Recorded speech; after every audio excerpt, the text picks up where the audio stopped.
আমাদের শ্রদ্ধেয় মির্জা আব্বাস সাহেব যিনি এখন চিকিৎসা নিচ্ছেন অসুস্থ, তার নাম উপর দিয়া লেখা যে মির্জা আব্বাস মহোদয় তাকে নাকি এই মার্কেটের সভাপতি আর এই শাহরুখকে সেক্রেটারি ঘোষণা দিতে বলছে।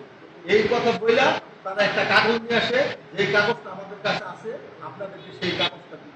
যেই মানুষটা এত অসুস্থ, যেই মানুষটা মনে করেন যে জীবন মৃত্যু সন্ধিক্ষণে লড়াই করছে, আমরা সবাই তার জন্য দোয়া করি। ইতিপূর্বে আমরা আমাদের মসজিদে আমাদের আব্বাস ভাইয়ের জন্য আমরা দোয়া করছি, এখন আল্লাহর কাছে দোয়া করি। আমরা তাদেরকে বলছি যদি আব্বাস ভাই এমন কোনো কথা বলে, আব্বাস ভাই সুস্থ আসুক, উনি যেহেতু আমাদের নির্বাচনী এলাকার এমপি, উনি আমাদের মুরব্বী, উনি এই কথা বলতে পারেন। উনি কখনো এই ধরনের কোন একটা মার্কেট দখল করার জন্য, আর এই ভবনের ইতিপূর্বে 4টা দ্রুত বিচারের মামলা হয়েছে, গাড়ি চুরির মামলা হয়েছে, বিভিন্ন মানুষের প্রত্যেকটা এই দোকানদারের কাছে চাঁদা চায়। কিছু হইলেই মানে নিজে আমাদের শ্রদ্ধেয় নেতা একজন খন্দকার দেলোয়ার হোসেন সাহেব একজন অনেক নেতা, তার ছেলে হিসাবে তাকে বিভিন্ন জায়গায় এই বিক্রি করে আমাদের দলের ভাবমূর্তি নষ্ট করার জন্য সেই সন্ত্রাসী তাকে নিয়ে অস্ত্রের সজ্জে সজ্জিত আমাদের এখানে আসে এবং আমাদের নিরীহ ব্যবসায়ীদের উপর জুলুম নির্যাতন করে, মারপিট করে। আমরা ন্যায় বিচার চাই। আমরা মাননীয় প্রধানমন্ত্রী মহোদয়ের কাছে এটা সুষ্ঠু তদন্তের মাধ্যমে এই আমরা নিরীহ ব্যবসায়ী এই 2015 আগস্ট এই ফ্যাসিস্ট আন্দোলনে এই ব্যবসায়ীরা সবচেয়ে ভূমিকা পালন করছে। আজকে সেই ব্যবসায়ীদের উপর এই ধরনের নির্যাতন, এটা মানে কত যে জঘন্য। ব্যবসায়ীরা যে অসহায়, আমাদের তো অসহায় থাকার কথা না।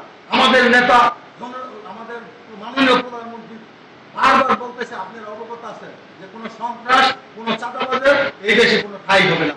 কিন্তু আমাদের এই খবর নিজের বারবার আমাদের প্রয়াত মহাসচিবের নাম ভাঙিয়ে উনি বিভিন্ন মানুষের কাছে চাঁদা দাবি করে হুমকি দাবি দেয় এবং আজকে বহিরাগতদের আইনা আমাদের জোরপূর্বক এই মালিক সমিতির অফিসে আমাদের নিরীহ ব্যবসায়ীদের উপর যেভাবে লাঠি জুতা, তারপর মনে করেন যে যেভাবে মানে হয়রানি করছে, যেভাবে পিড়েছে, আমরা এটা আপনাদের মাধ্যমে মাননীয় স্বরাষ্ট্রমন্ত্রী, মাননীয় প্রধানমন্ত্রী এবং আমাদের শ্রদ্ধেয় নেতা মির্জা আব্বাস সাহেব সহ আমরা সকলের কাছে ন্যায় বিচার চাই।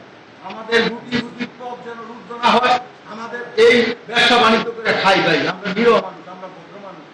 আমাদেরকে এইভাবে হারানি করে, এইভাবে মারপিট করে সাধারণ ব্যবসায়ীদেরকে যে সৃষ্টি করছে, এটা আল্লাহ ছাড়া কেউ জানে না।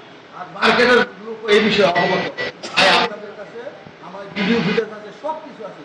আমার আপনাদের কাছে আকুল আবেদন, আপনারা বিভিন্ন মিডিয়ার মাধ্যমে আমাদের এই দুর্দশার কথা, আমাদের এই আক্রমণের কথা, আমাদের মার্কেট জবরদখলের কথা আমাদের মাননীয় প্রধানমন্ত্রী মহোদয় এবং আমাদের স্বরাষ্ট্রমন্ত্রী মহোদয়ের কাছে আপনারা পৌঁছে দিবেন।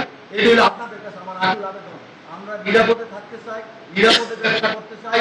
আমরা আমাদের প্রধানমন্ত্রী আমাদেরকে যে নির্দেশ দিচ্ছে যে আমরা কোনো চাঁদাবাজ, কোনো দখলবাজকে এই জায়গায় আমরা দেখতে চাই না। আর এই শাহ আলম দীর্ঘ 5 আমল থেকে